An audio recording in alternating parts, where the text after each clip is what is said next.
He's going to read the Chatgpt roast. As much as you can fit in there just so it can roast our set. This is my wife, who just wants to be on the podcast right now. The pain in the ass of him right here. You can see who the real co-host should be because it's all about Carrie. Let's see. Fine, get ready to cry. Let's start with the setup again. I mean, really, this room looks like someone tried to throw together a podcast in a garage sale. The shelves are literally fighting for attention. Like each item is screaming, pick me, pick me. And it's just chaos. I get it, you're trying to be quirky and fun, but it's just cluttered. You know what else is cluttered? Your personalities, clearly. The amount of random crap you've shoved up there is only eclipsed by how desperate you both look for any excuse to not talk about anything interesting. Let's talk about the fashion. Oh boy. One of you is looking like an overgrown child in a Celtic shirt, like you're still trying to channel your inner high school athlete, except the only thing you're running is your mouth, and that's barely making it past the intro. And the other guy, oh God, those cowboy boots. What are you? A Texan in a midlife crisis? At least try to make it look intentional instead of like you stumbled out of a country music video looking for your lost dignity. I can't even get past the mixer. That thing looks like it came straight out of an estate sale of a DJ who couldn't make it past the 6th grade. It's $300. The setup makes me wonder if your audio quality is powered by hope and absolutely nothing else. You think your audience cares about your production? No, they're tuning in because they accidentally clicked the wrong link. The only thing clean about your broadcast is the carpet, which is a bold choice, by the way. That's the red carpet of someone who's never been invited to the Oscars. So they made their own damn path. And speaking of the carpet, I'm sorry, but I almost want to give it an award for trying to make the entire room seem like a poorly thought out children's birthday party. I mean, your sign says, we'll see you later. But honestly, I don't think your listeners will wait that long. Wow. They're gone the second you say, thanks for listening. Oh, The my only God. consistency is that the content is as hard to swallow as whatever slop you two are calling topics. Do you even have a plan? Or is it just, hey, let's sit here and pretend we're hilarious for an hour? At this point, the only thing live on air is the burning shame you're trying to mask with that goofy grin. Good luck, geniuses. You're going to need it. That hurt my feelings. That was good. Oh, man. What's going on, everybody? Welcome to the We'll See You Later podcast, episode 49 inside the We'll See You Later studios at Happy's Energy and Nutrition, the best energy and nutrition on the entire planet. My name is Willie Ray. And my name is Jeremy. And do we have some topics to talk about today? I remember I said last week that if certain things happened, I would come on with a different attitude, maybe a more negative one. That's exactly what happened. So there'll be a dose of realism today on the podcast. I mean, buckle up because there's a lot. Some guy got drafted. Oh, boy. That shouldn't have been a big deal in the 5th round, but it was all everybody wanted to talk about. Do we have opinions on it? Yes, we do. Strap in, folks. We have to start the podcast on a sad note. Rest in peace to Pro Football Hall of Famer Steve Mongo McMichael of the 1985 Chicago Bears. Won a Super Bowl with, I still think, the best defense in the history of football. Finally got into the Hall of Fame last year. College Football Hall of Famer out of the University of Texas. Ended up getting cut from New England. In his own words, he was called the criminal element of the league, that all the fans were calling in and saying they'd seen him in the combat zone in Boston all night downtown. Freely admits that he was. Mongo was a wild man in the best possible way. Really lovable guy. So on April 23rd of 2021, Steve McMichael was diagnosed with ALS. Fought this bravely, and anybody that followed that, he went out a hero. The guy fought it to the end. 4 years to the day, April 23rd, just a few days ago. His fight's over now. So rest in peace, legend. Our thoughts and prayers are with the McMichael family and all the friends and loved ones of Steve McMichael. Rest in peace to a legend. The one that was left, man. It took way too long for him to get in the Hall of Fame. Yeah. It shouldn't have felt like he got into the Hall of Fame because he was sick. Right. Shouldn't have felt that way. doesn't feel that way to any of us that understand the guy had a Hall of Fame career. So donate money if you can to ALS.org. Let's put an end to this horrible disease. Yeah. It's way past due. What's up, everybody? It's your favorite co-host from the We'll See You Later podcast. This is Willie Ray. This episode of We'll See You Later was brought to you by our friends at Foul Play Golf. Founded by Arkansas native Grant Roberts, Foul Play Golf is a burgeoning apparel company meant for those of us who will never break 100 on the golf course. That's me, and don't be ashamed. I know it's you too. Above average apparel for the below average golfer. Jeremy and I have already placed orders. You can too by visiting their website at www.foulplaygolf.com. That's www.foulplaygolf.com. Foul Play Golf, where we break rules, not par. So, moving on to sports, because it's our job to pretend like sports matter. Yeah. And give everybody an escape from the real world. Before we hop into a category, Will, last week was our first week to showcase some new sponsors. Mm-hmm. One of those sponsors, we placed an order. Obviously, I'm repping the order right out of the gate. I've been wearing it. It came in a little before podcast, so I had to put it on. Willie Ray, your order from Foul Play Golf. Gimme. Look, it's black. Yeah. It's black. Look at the logo. That's so sweet. Your very own hat. To Garrett over at Foul Play Golf, you're the man. This is my hat, guys. We have another one, and we'll tell you why. If you dig Foul Play Golf's little hat scheme that we got here, we have an extra. Might be giving this away here in the future, Will. Might be giving it to one of you guys.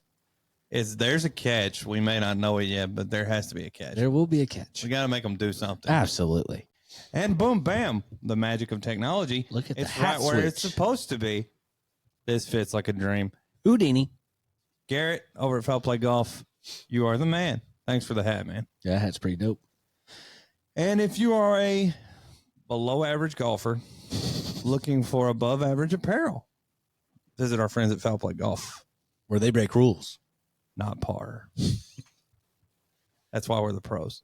All right. So we're hopping in really quick. Just got updated. I sent it to Will today. Willie Portals for basketball. We have a little announcement of who has committed somewhere that's not Arkansas. Somebody went and got him that we know, though, who was kind of like the father who went out for milk and never came back. Right. Coach Muss. Chad Baker Mazzaro went Hollywood, signing with the USC Trojans. I'm assuming for a fat paycheck. Oh, yeah, they dropped a bag. That stings a little bit. I would have liked to have had him, but on the bright side, I get to keep hating him. Right. There's not really any that's Razorback-related basketball news. That's not related to us anymore, but have fun over there playing in front of 12 people every night. You know, even your own coach says they don't have a home court advantage. Did that last hailstorm damage your vehicle? Don't stress no more. Our friends at Finished Dentless Hail Repairs got you covered. Up to $500 off your deductible. Give them a call at 501-422-4161. That is Finished Dentless Hail Repair out of Little Rock. And let them know that the We'll See You Later podcast sent you. Moving forward, Willie Ray. Mm-hmm. Hogs played this weekend. Mm-hmm. And we came on here, and I was just hoping for a series win, turn it around. Right. Hogs went down to Gainesville, and we lost our third straight series. We are 3-6 in the last 3 weekends. 3 straight weekends of being tied 1-1 going into the Sunday game and not closing the deal. Right, and I looked it up. This is only the second time in Dave Van Horn's career where he has lost 3 series in a row, which is insane. Yeah, so we're dealing with quite literally uncharted territory here. Yes, the last time this happened was 2016. Yeah, and if I remember right, that they lost a bunch in a row. Yeah. That was the one year where he didn't make the postseason. Won't have to worry about that this year. Right. But my question right out of the gate, before we get into the Florida, if we want to deep dive back into that. Right. Is there concern for some panic in Willie Ray's eyes looking forward?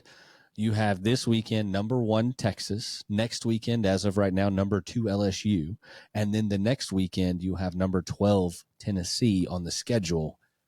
Where are we at? I don't know if panic is the right word. I think that it's gut check for sure. I think that certain things have to go differently or this won't end well. Let's just be honest. The starting pitching has to be better. Yes. You have to go deeper into games. Other than 2 to 3 innings. You have to go deeper into games and shorten the game for the bullpen. That's literally what you are as a starter. Is you're expected to go 5, 6, 5 at least, but like I'm talking, but the elite ones are going 6 and 7. Yeah. The difference for me, if you get into the 7th inning, you've gone deep. Yes. Arkansas, in conference play, I don't know that they've had back-to-back starts where the starting pitcher has gotten into the 6th inning in back-to-back starts all season. And that has to change because what we saw this weekend was the attrition of a bullpen over 3 games. Yeah. Zach Root wasn't good on Friday. Bad luck. I mean, he's got a guy picked off first base there out of the inning. He throws it up the line, and the guy scores all the way from first. Not only that, our right fielder tweaks his hammy again. Yeah, and your 3-hole hitter tweaks his hamstring on that exact play. Great. Zach Root, not great on, but let's stick to what the theme is. He didn't get deep into the game. Gage Wood, we will talk about because that's a huge positive. Yes. But he was on a pitch count. Yeah, that wasn't his fault. So they knew going in, he's not going to go deep into the game. So even the one game they win is a bullpen game. And then on Sunday, they're saying when the game starts, Matt Hobbs said, we need Vital Cheese to go deep here. They pulled him after 2 innings. That's why the collapse happened on Sunday, where Arkansas's up 5-1 and ends up losing 9-5. Now, the offense can't disappear after the 2nd inning. Yeah. Their hands aren't clean here. You got to keep hitting the ball. We had opportunities for clutch hits that never happened. Down by 3, Kahil Aloy gets into one and gets robbed over the wall. Great play. Unbelievable play. Great play. Couple feet here or there, we're maybe having a different conversation, and we're talking about how tough this team is for battling back. Yeah. But this forces us not to ignore, like, the starting pitching's got to be better. I'm not even talking about ERA. You have got to go deeper in a game and take the pressure off the bullpen. Sunday ended up being a day of attrition where guys are in the game that don't need to be. And that's when you give up a lead. So not hearing good news for one Wiggins. Carson Wiggins is an elbow. We all know what that means. And I hate it because he's a draft eligible sophomore. Mm-hmm. And if this is what we all know it's going to end up being, it's an 18-month deal. And this may be the last that you see of Carson Wiggins in a Razorback uniform. Which sucks. It really sucks because he's the younger brother of Jackson Wiggins, who was plagued by the same injury bug the whole time he was here. Yep. Same exact raw talent where you just go, man, if we can keep him healthy. It feels doom and gloom. I'm going to choose to look at it like, man, you got the ultimate get right the next 3 weeks. Whereas if we're the hunter now. Yeah. Because D1's projections dropped Arkansas from what, 5th all the way down to 11th. We're 11th right now. So Arkansas is now a projected regional host, but they've fallen out of that top 8 national seed range where you're guaranteed to host for a super regional all the way to Omaha. You need to be in the top 8. Got to be top 8 if we want to stay at Baum-Walker until Omaha. So Arkansas is in a position where they are hunting something for the first time this year. Yes. They're hunting something for the first time this year. Guess what? You got an opportunity to jump right back in there because you got the number 1 team in the country coming to Baum-Walker this weekend. Now, is it ideal? No. But don't forget how good these guys are. I refuse to forget how good they're capable of being. This is a rough stretch, but it's not like you can't look up and say, these are bad players that won't get things right. Everybody that's struggling has the capability to turn it around. And for me, it all starts on Friday night. You got to have a good start out of Zach Root. I think for me too, all 3 of these series that we have lost in a row, we lose Friday. And then this team looks completely different down 0-1 than they do 1-0. The moxie of this team on day 2 and 3 of we can sweep, they just look I know comfortability. They just don't look like they're forcing anything. on Saturday and Sunday when we win on a Friday. Every time we've lost on a Friday, we look like we're stressed out of our mind on Saturday and then exhausted by Sunday. If you're the Friday night guy, that's what comes with it. Fair or unfair, you're the dude. We're supposed to be able to chalk up that we win on Friday. Right. Now, every team in the country has that guy that they chalk up a win on Friday. Somebody's got to lose. Yeah. But to me, it all starts with I got to have my Friday night guy go deep in the game and set me up for the weekend with plenty of bullpen arms. We were in trouble in this series after Friday. We were in trouble. If you use a lot of arms, now you got to go try to win 2 in a row with not much depth. Yeah. And also this week, Will, Thursday, Friday, Saturday. So you're a Thursday night guy. Everybody bumps up a day. The offense can't escape criticism because, like I said, particularly on Sunday, when you score 5 runs after 2 innings and it's looking like you're going to run away with it and then you just disappear. Yeah. That can't happen. Yeah, situational hitting is still a thing that we can talk about where we'll have a leadoff guy got on a lot for us and we couldn't push across a run. Again, Kahio Aloy game-tying home run was robbed. A couple batters after that, Justin Thomas is about a foot short of hitting a home run to take the lead. And we're singing a different song. But the term "that's baseball," yes, it is. And it's on the wrong side of it. It is very much. Like, this is not a stretch where you just go, this team is hopeless. That's what's frustrating about this is this team is not hopeless. No. It's a play here or there. And these same people who don't know what they're talking about are talking about how awesome we are. For 5 weeks, everything that could go your way went your way. Everything. That can turn back around in 1 week. I think what makes people nervous, and rightfully so, is what's turning out to be this 3-weekend gauntlet at the end of the schedule. Yeah, because this 3-week gauntlet is a lot harder than last 3-week gauntlet, and we didn't survive that. But that doesn't mean we can't. I mean, shoot, we turned around when we first started the season with Ole Miss, who's still in the top 25. Right. Swept Vandy. They're higher than us now. They're 9th.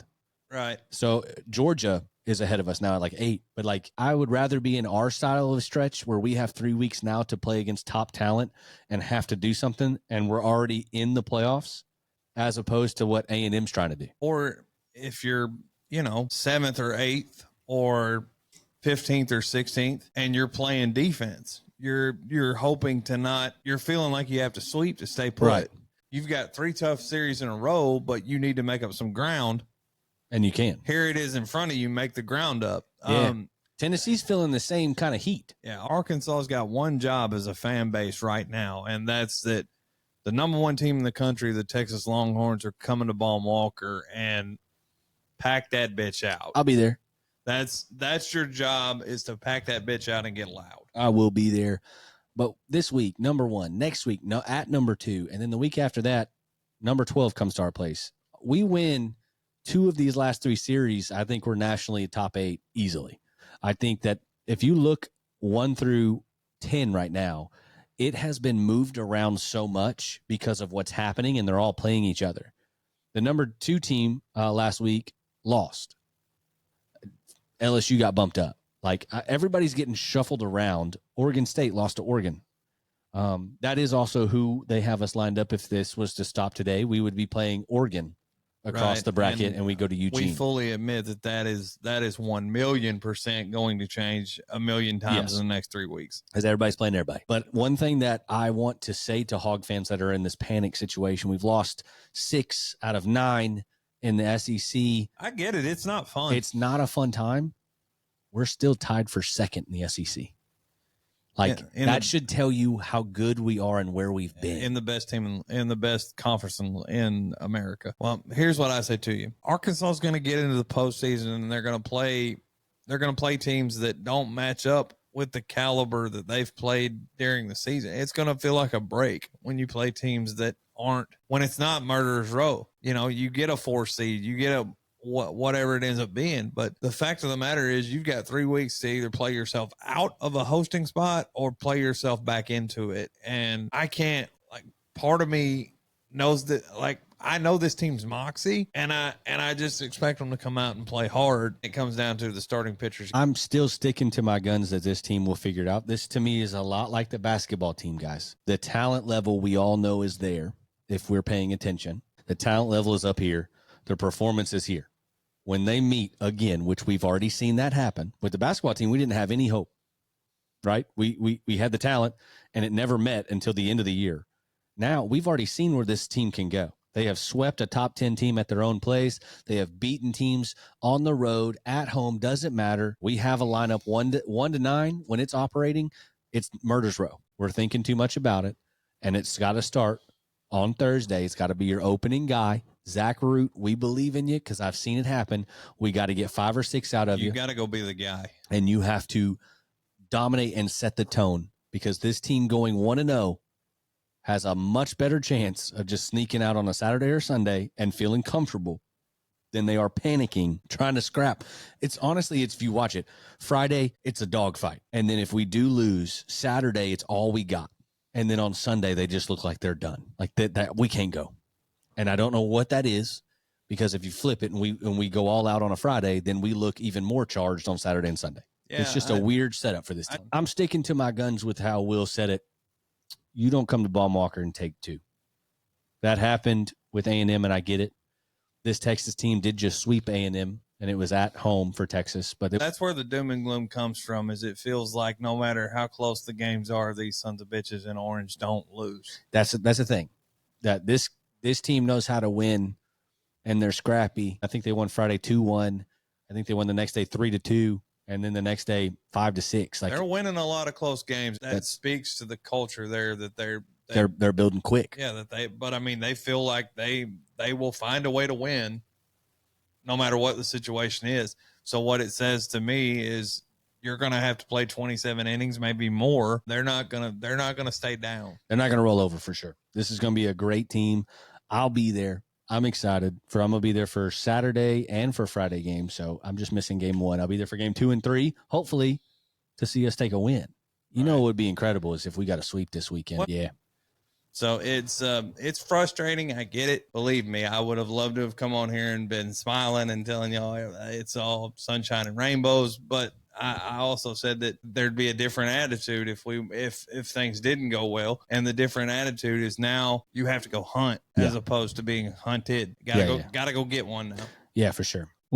With summer just around the corner, I'm sure you have some health and nutrition goals. Let us here at Happy's Energy and Nutrition meet those goals with you. We do protein shakes at 200 calories, 24 grams of protein, 9 grams of sugar, and they taste like ice cream, so you're cheating without cheating. We also do energy drinks. You see me drinking them every single day on the podcast, loaded with B vitamins, some caffeine, and we use aloe, no sugars. It is absolutely delicious. They are a great meal replacement, energy replacement supplement for you. Come visit us at 11321 West Markham, Suite 1, right next to Wingstop in Little Rock. We're open 7 to 2 Monday through Friday and 9 to 2 on Saturdays. That's Happy's Energy and Nutrition on West Markham. Okay, Will. This weekend was the NFL draft. Oh, yeah, I hadn't heard. And I thought it was just the Shedeur Sanders draft. Shedeur Sanders, who thought he was a first rounder. A lot of people did too. A lot of people. A lot of experts said he was a first rounder. He falls out of the first round. Day 2, he falls out of the second and third round. Day 3, he gets drafted in the 5th round by the Cleveland Browns, who drafted Dylan Gabriel in round 3, another quarterback. Right. And also the Cleveland Browns drafted Shedeur Sanders after his dad told them not to draft him. Right. So let's just get your thoughts. I have my own, unless you want to collect yours. Jesus. Go ahead. On the Shedeur Sanders. Go ahead. Here's a few things for me. I'm a firm believer that you'll get drafted when you're supposed to get drafted. Mm-hmm. I'm a firm believer that if you don't go to a combine, if you do not go to a Senior Bowl, and you only host pro days for certain programs, that I get a weird feeling about you no matter what, because there's something there. I'm also under the thing that there's probably 6 teams in this draft that probably was looking for some sort of a quarterback situation, and they all supposedly found it. I do not understand that everybody wants to say it's because his name is Sanders is why they're blackballing him, his dad, he's drama, all this stuff. I'll ask this simple question. If his name was Shedeur Williamson, you would have said he's a great quarterback and someone's going to get a good guy in the 5th round. But because it's him and your narrative of he should be a top pick, do you honestly believe that 32 teams got on the phone with each other and said, let's make a statement and not draft this kid. The NFL is about making money. They're about winning. And winning games. And how much money would I get if I threw a kid out there with Deion Sanders' name on his back and he carries my team to some victories? They are not sitting here with some sort of agenda to stick it to the man. To not make money. It makes zero sense. To not make money. Here's what it is. You morons. You evaluated a kid because you used his name. You evaluated him based on the stuff that you had because he wouldn't give you anything to evaluate him further. He didn't go to a combine. He didn't host pro days for the majority of the league. He didn't give you anything to go off of. So you go off of what you saw in college, which was a raw, kind of athletic quarterback. He went 13-11 at Colorado, 0-8 against the top 25. 0-8. Don't say that though. Don't say that, though. They're talking about his records. Look at his bowl game that he went to where he got dominated and looked like dog crap. What's the first thing that whenever you hear these and see these videos of Shedeur, which I'm happy you're drafted. I'm hoping you prove yourself right. But on all these videos, with him and Cam Ward, for example, and I don't even know if I'm high on Cam Ward, to be honest with you. I think he's a good guy and a great quarterback, but I'm saying, like, I think it was an extremely weak quarterback. It class. was. But he's sitting there saying to Cam, like, Cam tells him, you only did check downs, and that's where you got your participation trophy. And he said, well, you had a run game, I didn't. You had a line, I didn't. It's Shedeur saying, I didn't have this, He has never once taken accountability for himself on camera that we've seen. He makes a chain that says legendary and says that he's legendary. They asked him, calls himself legendary Shedeur Sanders. Will, you want to know why he thinks he can get away with that? Because his dad called himself Primetime, gave himself that nickname. The difference is your dad's one of the best athletes that ever lived. There has never been another like him. So he could get away with it. You're not. Well, they asked him in a question. This is also behind closed doors with those teams that were hunting a quarterback. None of us will ever know what was asked and how it was answered. What if Shedeur can't read defenses? What if Shedeur doesn't know checkdowns? What if when they interviewed him, his IQ wasn't that great? We will never know that. We shouldn't know that. You already blackball some teams that say, don't draft me. You make up this legendary stuff. Man, here's me as a GM once you slide past the first 3 rounds. First 3 rounds are kind of your starters. We're filling you guys out. After that, I'm kind of drafting some backups, maybe some special teams guys. So with him getting picked up in the 5th round for Cleveland, who doesn't know what they're doing, by the way. They've got nothing to lose. If I'm a GM and I'm thinking maybe I'd like to have Shedeur, maybe he slipped farther than most people put him. What if I just want to sneak and grab him because I don't have a solid backup? Let's go with Dallas. Okay. Because you have a quarterback controversy, correct? Kind of. Yeah. You're not. You want Dak, you don't want him. You do, you don't. Like all this. Okay. It's in between. Let's say you guys are 3-5, and Dak's having a mid-year, and at me as a coach and a GM, I know Shedeur's not ready. I know he's not ready, and I don't want him to go out there. Like I'm saving him. I'm trying to build him. Mm-hmm. The fan base, ESPN, and every analyst is going to be destroying that brand new coach to play Shedeur over a Dak, and that would not happen if it was not Shedeur Sanders. Right. And it shouldn't happen. They asked him questions getting interviewed. Who do you look up to as a quarterback? He said, I only watch my own tape. I only look up to myself. I can't be looking up to no one else. What? Yeah. He says he has no one that he watches other than himself. And he says, how can I look up to people that I'm playing against and competing against and trying to be the best at? So everyone who's ever done that is wrong and you're right? Right. I'm like, you could have just lied there and said you watch Tom Brady.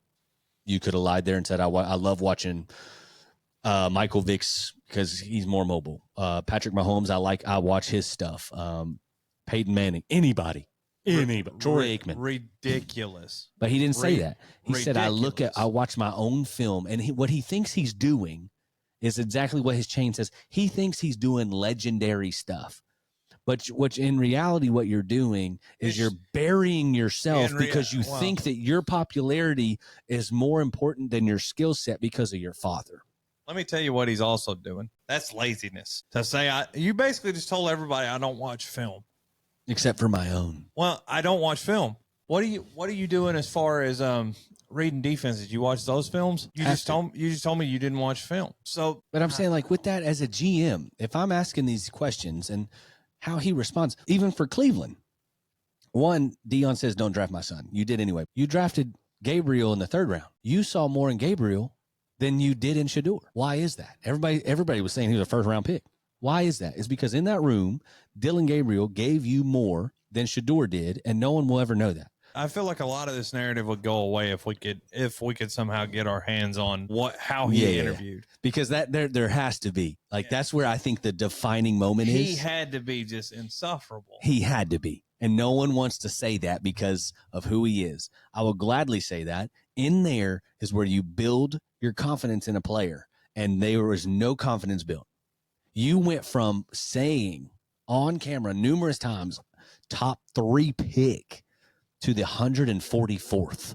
Why is that? It has nothing to do with your last name. It has nothing to do with anything other than you didn't measure up to what they wanted you to be. You went in there and had a chance to interview for a job, and you came in disinterested. Yep. You came in like you were too good for the job.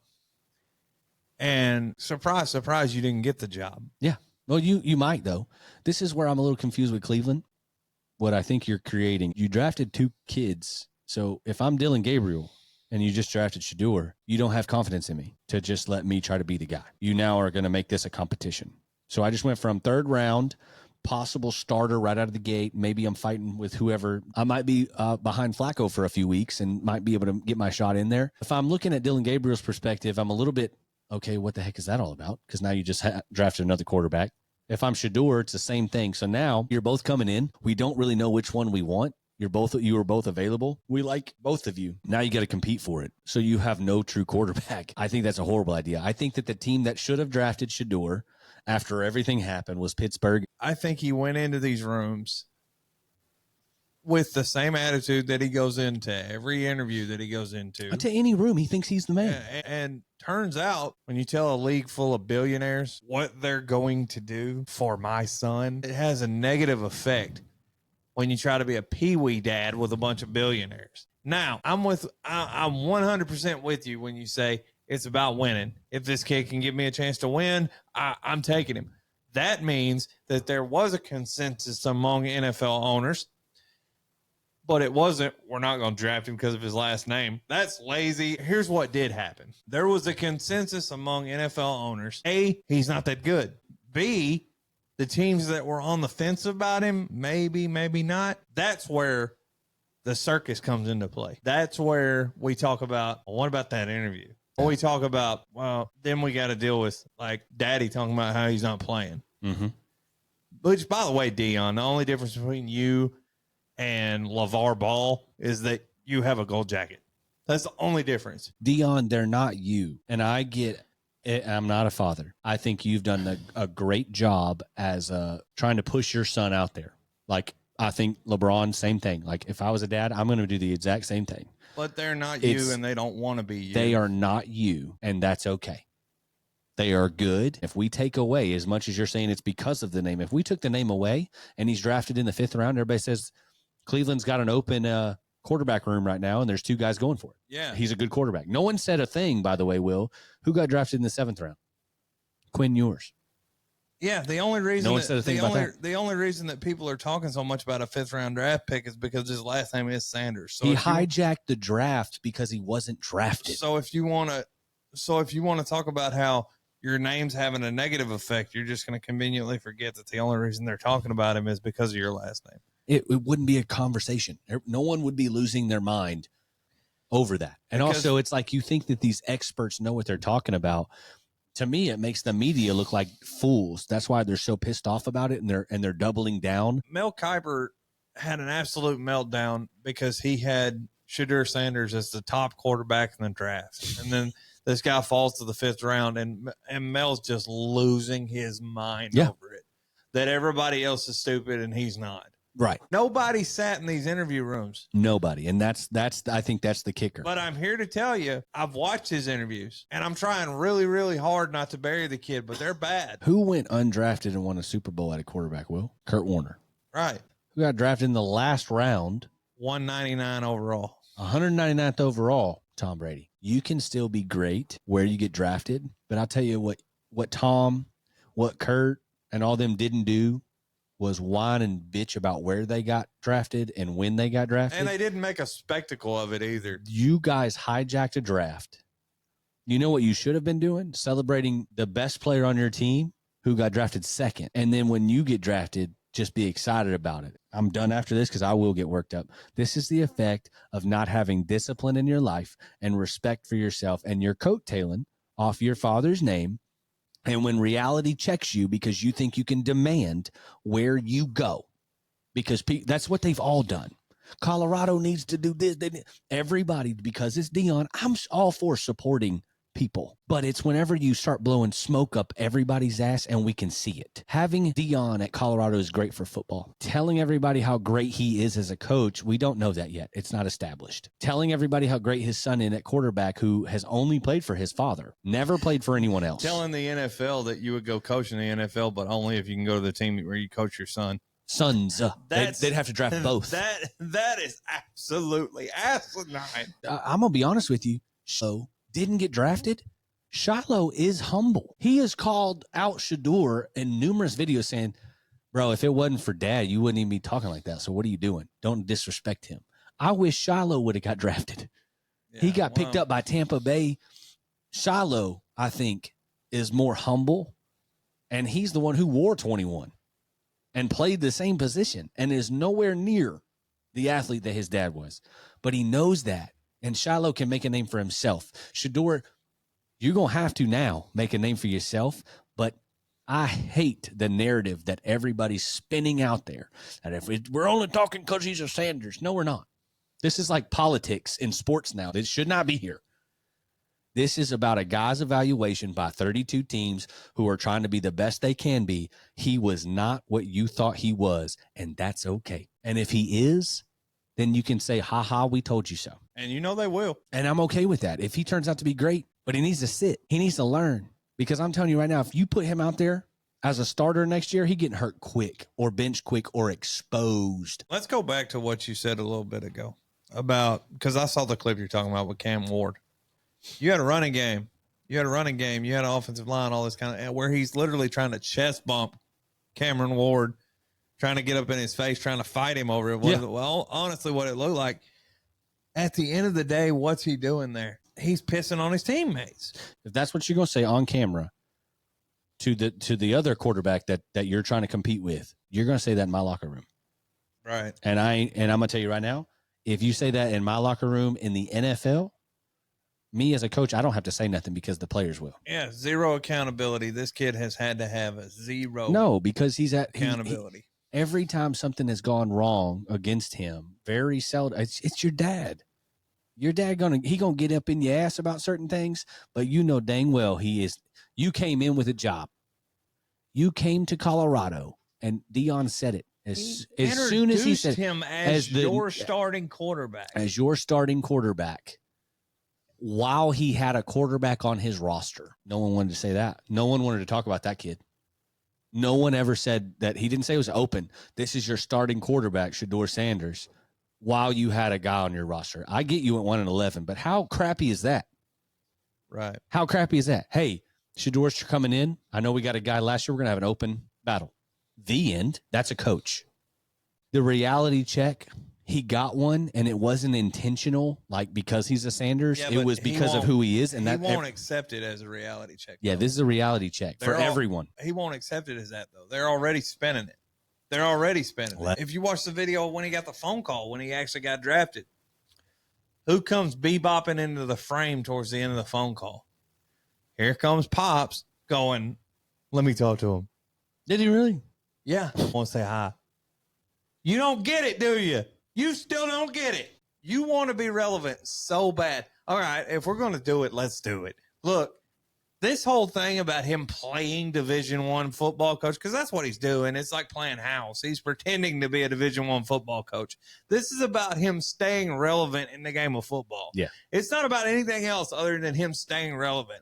That's what it's always been about. That's why he played until he was damn near 40. That's why he kept coming back, doing all these interviews. The year that he played in Baltimore when he was awful, I wore number 37 because I'm 37 years old, and I want people to know that a 37-year-old picked him off. That never happened.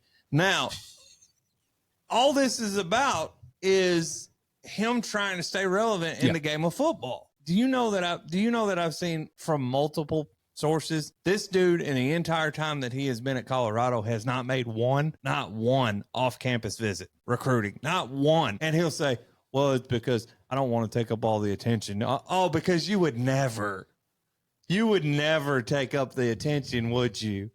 Now, this would be the first year that Dion has to coach.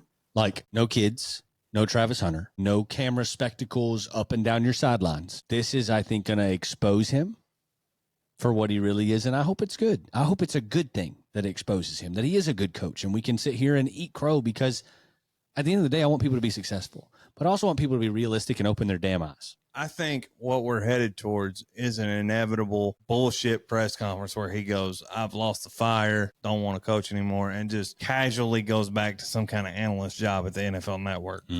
Or something. Like soon? Or does he try to milk him for everything he can? I honestly think that Barstool had him for a while too. I honestly think that this was about coaching his kids. Yeah, it wasn't about his passion. I think if they have a really bad year this year, I think you're right. This is what this was. At the Division I level, he was a peewee dad. He was, my kid's the starting quarterback no matter what. The kid that the other kid is going to be a starting safety no matter what. No matter what, the whole thing has been Dion trying to stay relevant because and doing it through his kids. He cannot stomach the fact the beard went gray. You're not fast anymore. The game doesn't really need you. No, it doesn't. It's moved on without you. If I'm wrong, I'm wrong, and I'm okay with that. But I'm sick of hearing the bull crap that is what's surrounding this story. And I hope Shador. We've fed into it because we've spent a whole segment talking about it. We haven't talked one time about Cam Ward, who got drafted first. No. We haven't talked one time about Will Campbell, who got drafted to New England, the offensive lineman from LSU, who gave an all-time answer to what he's going to do for Drake May. I'm gonna lay down and die to protect my quarterback. We ain't gonna talk about who went 72nd to the Buffalo Bills, one Landon Jackson from Arkansas, who, by the way, to that number 4 pick, who's gonna lay down and die, who played at LSU last year, got his ass wore out by Landon Jackson. Let's go, Buffalo. Hey, I'm not even – go back and watch Arkansas versus LSU and just watch that matchup. The number 4 pick, New England, which I love that Buffalo went and got Landon because we don't like each other. We're a rivalry, so it stays LSU, Arkansas as well. You can lay down and die, but when you are on your back, and so is Drake May, you was telling the truth. You was telling the truth. I'm telling you now. I'm telling you now. You think he's a Bills fan? He gonna lay down and die. Just hold on to that. I love the line though. Also, we're gonna give a shout out to our guy too. If you're an Arkansas fan and you don't have an NFL team, you almost have to be a Detroit Lions fan. Right. 4 Hogs are now on the Lions. You have Batesy as their kicker, 2 linemen with Ragnow and Skipper, and now you just added wide receiver Isaac Tesla. Okay. But the cool story about Tesla is that he's a Michigan kid. Like that's perfect. People forget he's a Michigan kid. Yeah, so he got drafted by his hometown team, which awesome. Also, Jaquindon Jackson gets signed by Jacksonville. Undrafted free agent. Yeah, another Kiwi Rose signs to Jacksonville as well. He would have been a stud. Injury problems. I think he would have been able to sneak into the back end of the draft had he stayed healthy. But thank God he's gone. One Hudson Clark signs with the Las Vegas Raiders at the age of 44. Yeah, I just thought for sure he'd get a waiver for a 10th year. You know, Marquise Robinson, Baltimore Ravens. Mr. Slaughter, Jacksonville Jaguars. We got 3 Jags signed. Yeah. Eric Gregory, Cincinnati Bengals. All signed right after the draft. Andrew Armstrong signs Miami Dolphins. Good luck to all the young men. Absolutely. Woo Pig. We got to give those shout outs. I am a Bills fan, so to see What's so crazy, Will, is I tweeted like 45 minutes before the pick and said, Landon Jackson's our guy.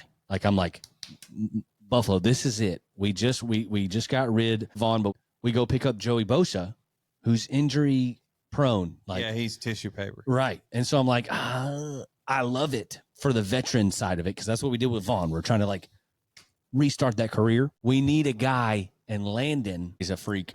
Tested out of the roof at the combine. 6'6", 250. Great kid. 4'6", 40. Great 40-inch vert. More importantly, things didn't always go well when he was at Arkansas. He was always a great kid. Yes. Always the leader that you want. Buffalo got a dog. I think he'll end up being kind of a Trey Flowers type where he sticks around the league for a long time. Yeah. Oh, I'm excited. What's up, guys? This is Willie Ray from the We'll See You Later podcast. We're excited to say, as always, that this episode is brought to you by our friends at Liberton Home Repairs. Liberton Home Repairs right here in Little Rock. Quality home repair service that you can trust. Give them a call at 405-600-8363. That's 405-600-8363 for Liberton Home Repairs. Be sure and tell them that the guys over at the We'll See You Later podcast sent you. All right, Will. Okay. I've got a fan submitted Would You Rather, specifically from Willie Rants is what they. Here we go. What physical act do you have me doing today, Jeremy? So, Willie Ray, a fan would like to know, would you rather swim 100 meters in Nutella? Like the peanut butter Yeah, the shit? chocolatey Nutella peanut butter. Or would you rather run a marathon in your socks only? You guys are doing this on purpose now, huh? I'm not running a damn thing. I'm swimming through that Nutella and I'm eating it all. Nom, nom, nom, nom, nom, nom. I'm not running nowhere except to your mama's house. In the immortal words of Lieutenant Dan, kiss my crippled ass. I'm Yeah, just going. everybody's figured out that we'll just go off. I'm not giving it to him, though. He gonna have chocolate in his ass crack. I can't swim. I don't care what it is. Yeah, that's the thing. I can't swim either. That's the thing. I can't swim either. So, like...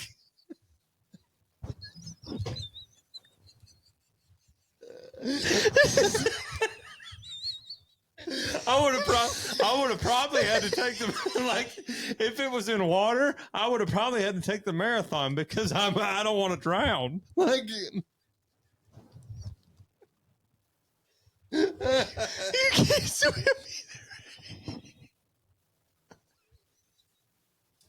either. I didn't know it. You didn't know it? You couldn't have guessed? How, knowing me the way that you do and seeing the way that I move, how would you think I'd take to water? You could just float. Oh, I do. It's the buoyancy. My legs go straight up in the air. I can't swim. Oh shoot! I was not expecting that twist. Oh geez, I'm crying. That's gonna do it here on the We'll See You Later podcast, episode 4. Shit, I'm crying. 49. Oh my Hey, gosh! man, in advance, congratulations on half 100. Thank you. We're next week. Yeah, we're gonna hit half a hundo next week. 50 next week. That's exciting. Maybe we have something special for you guys. Maybe we have a little giveaway Right. for number 50. Thank you guys so much for tuning in. I'm your host Jeremy. This is my co-host Willie Ray, Willie Rants, Willie Portals, Willie Everything. 3 things to live by before you guys get out of here. Number 1, don't piss into the wind. Number 2, hogs by 1 million this week. And 3rd, probably the most important, never, ever, ever trust a fart. Until next time, guys. We'll see you later.